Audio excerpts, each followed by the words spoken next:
On va donc pouvoir finaliser notre partie avant en NURBS, mais avant ça, sur le pare-choc, je me suis rendu compte d'une chose, une petite erreur vis-à-vis du modèle réel de la voiture, c'est que vous voyez ici, on a un renfoncement, alors que regardez bien, en fait, c'est tout droit. Petit moment d'inattention, j'ai oublié, donc on va corriger ça tout de suite, très vite.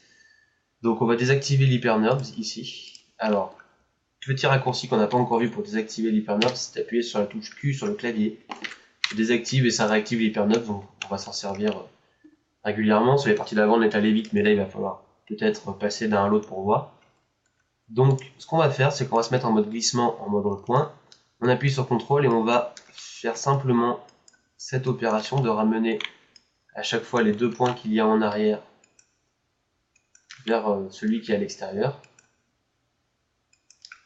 Et ce qui se passe, c'est qu'en haut et en bas, regardez, on a deux triangles, donc en faisant U et Z et à se fusionner, et bien en fait on obtient tout simplement un quadrangle, donc on n'a pas trop à se fatiguer. On va ramener un petit peu ces points là pour rendre la chose bien droite, à peu près comme ceci. Voilà. Petit contretemps, je m'en excuse. On va maintenant pouvoir passer au lissage de cette partie. Donc on active avec Q notre HyperNURBS et on va commencer tout de suite avec cette ligne ici. Vous vous rappelez qu'on avait fait cette chose un petit peu disgracieuse. On va voir comment ça peut s'arranger et si ça s'arrange bien directement comme ceci. Donc sélection de boucle, on voit que ça ne marche pas terrible à cause des triangles, tout ce qu'on a. Donc on va sélectionner toute cette ligne comme ceci.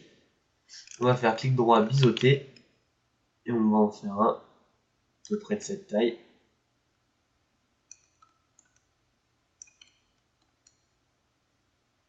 Et donc voilà, ce qui se passe quand on a une ligne qui part de côté comme ceci, c'est que ça fait toujours deux points, donc pas de problème, on les sélectionne et on fait soudure, on met au milieu. C'est juste qu'il faut se rappeler que quand on voit ce genre de choses, regardez, ici ça pose pas de problème parce que notre point initial qui a été séparé en deux était relié à quatre arêtes, une ici, une ici, une ici et une ici. Alors que là nous en avions plus, nous en avions 5. Une cinquième qui partait comme ceci. Donc ça pose toujours un peu problème. C'est toujours bon de savoir les repérer avant de faire le biseau, comme ça au moins pas d'embrouille. On voit qu'ici, eh bien, on a toujours un petit pincement.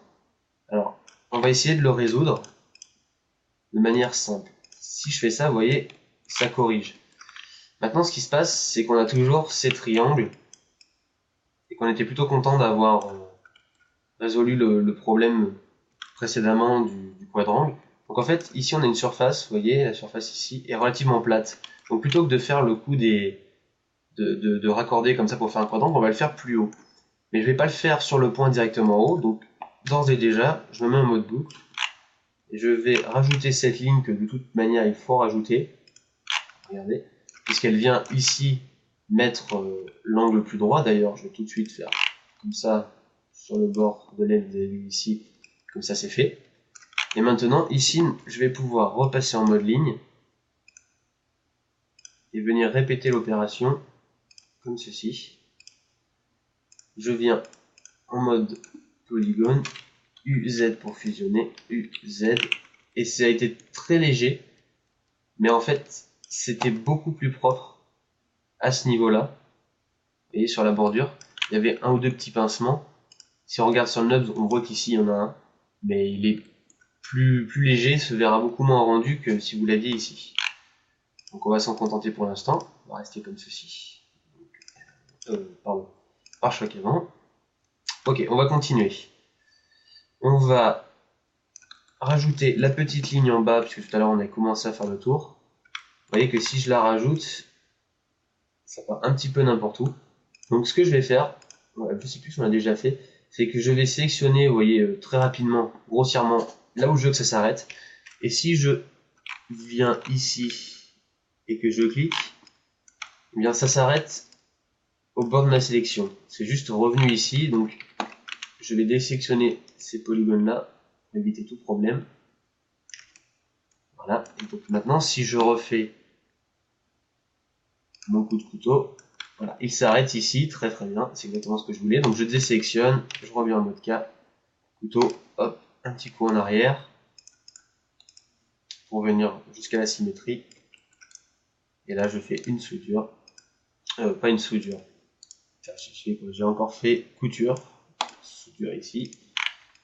Cette ligne pour l'instant, on n'en voit pas l'intérêt parce que ça donne pas d'effet. Quand on fera l'épaisseur, c'est là que ça se jouera comme précédemment, bien entendu. On va maintenant revenir en mode arrête. On refait V sélection par boucle. On prend tout notre tour ici qui concerne l'aération. On refait un biseau. Et en fait, il est extrêmement dur dans la réalité. Enfin, c'est un arrondi très, très marqué. Donc on va le laisser. On peut faire subdivision ici pour si vous n'avez pas vu cette commande. Vous voyez subdivision 1 ici. Vous voyez que ça rajoute une arête au milieu. Et ainsi de suite si je rajoute 2, 3, 4. Mais vous voyez que ici ça fait, lorsqu'on a des problèmes comme ceci, regardez si je reviens à 1, on a le même cas de figure que tout à l'heure, des edges qui sont plus nombreux. Donc ça pose problème. Si je mets, au plus je monte, au plus il va y avoir de points à travailler. Donc on va revenir à 0. Et en fait, on va rajouter ensuite en mode boucle, une fois qu'on aura corrigé tous ce genre de problèmes, on va rajouter une boucle à l'intérieur pour durcir l'arrondi. Et ça allège un petit peu le travail pour nettoyer ensuite, qui est souvent un peu embêtant.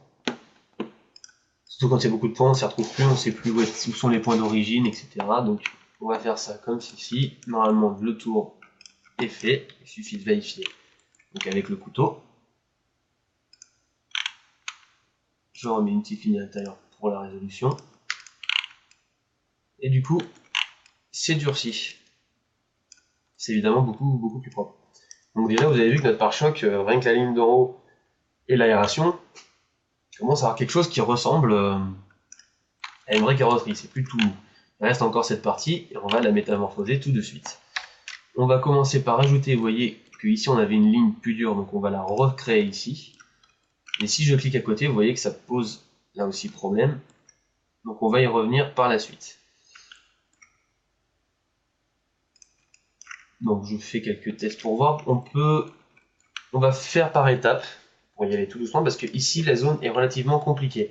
Parce qu'il y a aussi, vous voyez, cette petite avancée à prendre en compte. Et on va s'en occuper, il va falloir procéder, on va dire, par étapes, de manière plus ou moins intelligente. Donc première chose qu'on va faire, on va commencer par là, vous voyez, en plaçant ma souris ici. Hop, je viens durcir le contour, vous voyez, on le voit mieux ici. Si je fais un CTRL Z, c'était tout mou. CTRL Y pour revenir. Voilà, on durcit un petit peu ici déjà. Ça sera ça de fait. Donc une chose que j'ai pas fait depuis, j'y pense dans ma tête depuis un moment, mais je l'ai pas fait, on va le faire tout de suite. C'est qu'on est d'accord que là, c'est très blanc. On voit pas très bien ce qui se passe. Jusqu'à présent, ça ne posait pas trop de problèmes, mais là, j'aimerais bien voir mieux où sont mes points, où sont les choses. Donc on va créer un nouveau matériau ici. Dans couleur, on va baisser, on va dire à 50. Je prends mon matériau, je clique et je glisse sur l'hyperNURBS. Voilà. Quelque chose de plus foncé. Peut-être que certains d'entre vous se sont dit pourquoi pas l'avoir fait avant. C'est vrai. Ça m'a pas posé de problème jusqu'à présent, mais là un petit peu plus. Donc on va partir comme ceci. Donc ici, vous voyez que c'est un petit peu, ça permet de faire ligne par ligne. Vous voyez que là on a 2 points, que si je les lis pour conserver l'arrondi, comme ici d'ailleurs, ce qu'il faudrait que je fasse, j'ai que 2 points, ça fera un triangle. Donc on va rajouter une ligne pour avoir notre quadrangle, mais on va pas la rajouter ici, on va la rajouter en dessous. Comme ça en même temps ça durcit ici, c'est très bien. Et donc maintenant je peux venir prendre ces points là, je soude. On va regarder le raccourci, soudure c'est MQ, permettre de s'en rappeler, puisque tant qu'à faire, je vais rajouter une ligne ici, et on y va, MQ, hop,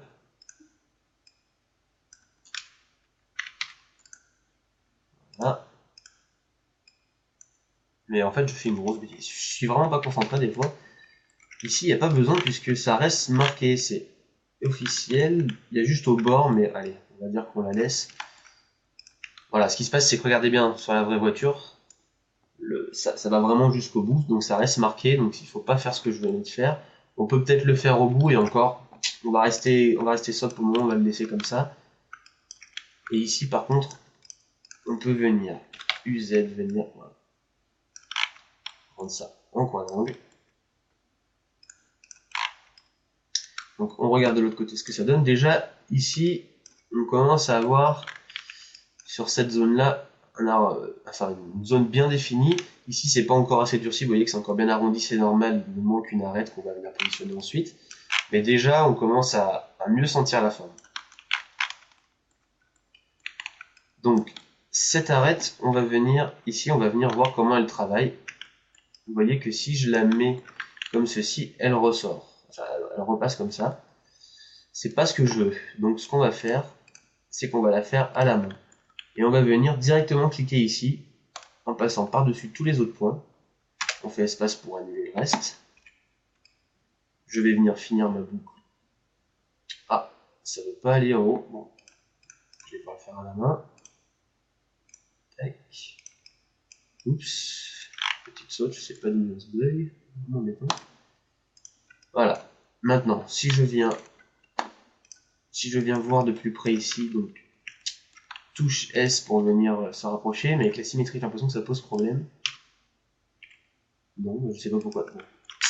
Et petit bug, des fois on s'explique pas, peut-être en mode point, non plus, bon, c'est bien, c'est pratique.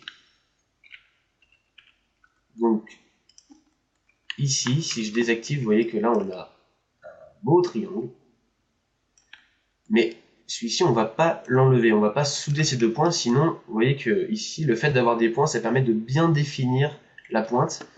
Donc, au lieu de prendre ces deux points en un seul pour casser mon triangle, pardon, je vais venir travailler ici. Ce qui va se passer, c'est que j'aurais bien fait un point en plein milieu et je serais allé tirer de l'autre côté pour faire un quadrangle, mais il se trouve que si je regarde bien ici, j'ai déjà 3 points, donc je vais venir à peu près me placer. C'est pas simple, ça va venir. Voilà, donc je dézoome comme il faut pour bien voir. Voilà. Et du coup, me voilà avec 2 quadrangles en face et un quadrangle ici. Je vais venir glisser un petit peu parce que je vous l'ai peut-être pas dit, mais c'est mieux d'avoir un quadrangle bien défini, c'est-à-dire d'avoir 3 points sur les mêmes lignes. C'est mieux de faire glisser un petit peu pour que ça fonctionne bien, qu'on n'ait pas d'ennui. Et si je smooth, avec la touche Q pour activer le nurse, bien entendu, regardez bien, ici, on a une belle pointe, bien ancrée. Là, vous voyez que ça reste arrondi, c'est normal, on n'a pas continué la ligne, alors qu'ici, c'est bien durci, c'est exactement comme on veut. Et que là, on est vraiment bien, ça fait plus mou du tout, c'est bien dur. C'est ce genre de sections qui sont toujours un petit peu plus dures à négocier lorsqu'on travaille avec du NURBS. Et que là, ça n'a pas été trop dur en fin de compte. Et donc là, ce qui va se passer, on va re-regarder la photo, c'est que la ligne ne va pas être tirée jusqu'en bas, regardez bien. Ça se distingue un petit peu ici, mais en fait là, vous voyez, au reflet, il y a un arrondi. Donc en fait, on va faire cet arrondi également. Donc plutôt que de tirer notre ligne en bas, on va venir la faire ici et la continuer ici. Vous voyez, on a l'arrondi un brin mieux défini, c'est encore un petit peu tout carré, hein, on va arranger ça également. Et en fait, cette ligne qu'on a créée ici, on va la continuer à la main et elle va pouvoir venir. Ah, j'ai raté un point, je crois, exactement. Alors, comment on va négocier ça? Parce que j'avais oublié ce petit arrondi, ben pas de problème. On va venir récupérer ici et ensuite attraper notre ligne précédemment commencée. Et là, je vais simplement venir souder mes points au milieu à peu près. Voilà. Et là, je vais continuer ma ligne.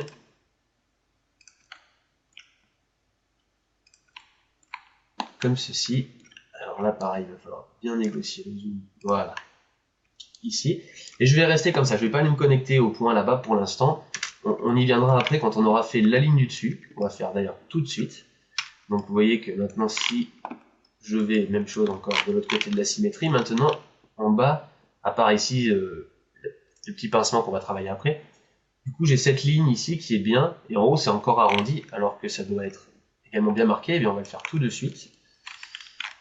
Donc, je reviens pour zoomer très proche ici et attaquer ma ligne. On continue le long de l'arrêt précédemment créé sur le lot poly. On vient se placer là et ici. Et là, du coup, normalement, voilà, c'est bien précis. Vous voyez, ça fait la bonne ligne qu'on veut. Il y a ce pincement qui est évidemment plus fort encore que tout à l'heure. On va les travailler, mais vous voyez qu'on n'est pas loin d'avoir fini. Il suffit ici d'arranger un peu parce que ça manque un petit peu de définition. On aura notre aération là qui sera bien formée. On pourra passer à l'épaisseur à notre petite plaque et on pourra dire que notre pare-choc est fait. Donc je disais, cette partie ici, c'est toujours un peu embêtant d'avoir un polygone comme ça, un triangle en l'occurrence, un peu long, mais c'est pas grave. Donc première étape, on va prendre, vous voyez les deux points de nos lignes de tout à l'heure, on va les raccorder au point d'origine, comme ceci. C'est pas ce que je veux faire. À l'heure actuelle, j'ai un triangle là et un triangle là. Donc comment faire? Là c'est un peu difficile de montrer parce que comme je l'ai dit, le triangle est très long. On va venir le faire à peu près par là. Donc l'idée, c'est que on va venir d'abord transformer les deux triangles qui sont sur les bords ici en quadrant. Donc pour ce faire, je crée deux points comme ceci et je vais venir les raccorder avec soudure. Comme ça. Je vais peut-être même le rapprocher de la source, enfin, du point là-bas, ça va peut-être arranger les choses, mais là j'ai encore un triangle, pas de problème. Je prends la boucle, je trace comme ça. Mais en fait, je suis en train de me rendre compte que on est tellement étendu sur ce polygone qu'en fait le pincement est encore plus marqué. En fait, ce qui se passe, c'est que cette technique de venir casser les triangles petit à petit fonctionne très souvent. Et là, on va tomber sur le seul cas où c'est vraiment difficile à négocier. Pourquoi? Parce qu'on est en courbe. On est en courbe et on a un polygone, enfin un triangle qui est très long. Donc, cette technique-là, vous voyez, de casser les triangles au fur et à mesure, on y reviendra. Elle va certainement nous servir à un moment donné ailleurs, parce que là, c'est vraiment difficile de la placer. Donc, il y a des moments donnés où on se retrouve limite impuissant face au problème. Ou alors moi, comme je vous l'ai dit, j'ai appris tout seul ce genre de méthode, donc je la connais pas exactement. Eh bien, qu'est-ce que je peux proposer comme méthode pour casser un peu plus ce pincement? Eh bien, tout d'abord, c'est de venir diminuer la longueur de ce polygone, de ce triangle qui nous embête. Donc je viens rajouter une ligne ici, que je viens bien entendu replacer comme il faut. Donc là, on est encore en caméra arrière. Donc caméra gauche, je change l'apparition des blueprints. Voilà. Du coup, je peux rabaisser un petit peu. Celui-là, il bouge pas trop. Ça remonte. Et en vue du dessus, donc ça donne à peu près une avancée comme ça. C'est plus au max, ça va avancer. Ceci.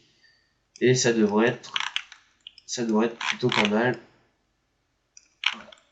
En arrondi, on est plutôt bien. Et en fait, ce qui se passe, c'est que vous voyez, le pincement est encore là, mais très léger. Donc ce qu'on va faire, ce qui je pense va aider une fois de plus, il y a des moments où je suis un peu dans l'inconnu, c'est que je vais venir rallonger mes lignes ici, puisque là où le pincement se fait, c'est que on a des points ici et une gonne par derrière. Donc on va venir... Ah, j'ai fait un triangle. On va venir ramener nos deux lignes, les prolonger jusque là, où le polygone qui aura par la suite sera plus petit. Et la différence de profondeur qu'on avait ici, vous voyez, il y a quand même encore Ah, c'est dur, je parle avec mes mains, mais vous les voyez pas.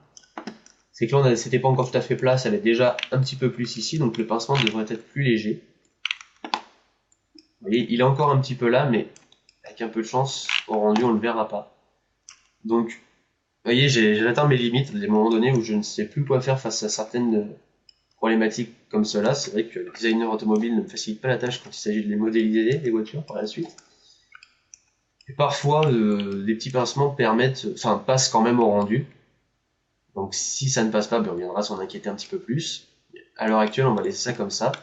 Et on va s'occuper donc de notre épaisseur. Donc on fait sélection par boucle, on réactive sélectionner les délimitations. Et voilà, on se place pour venir choisir ça.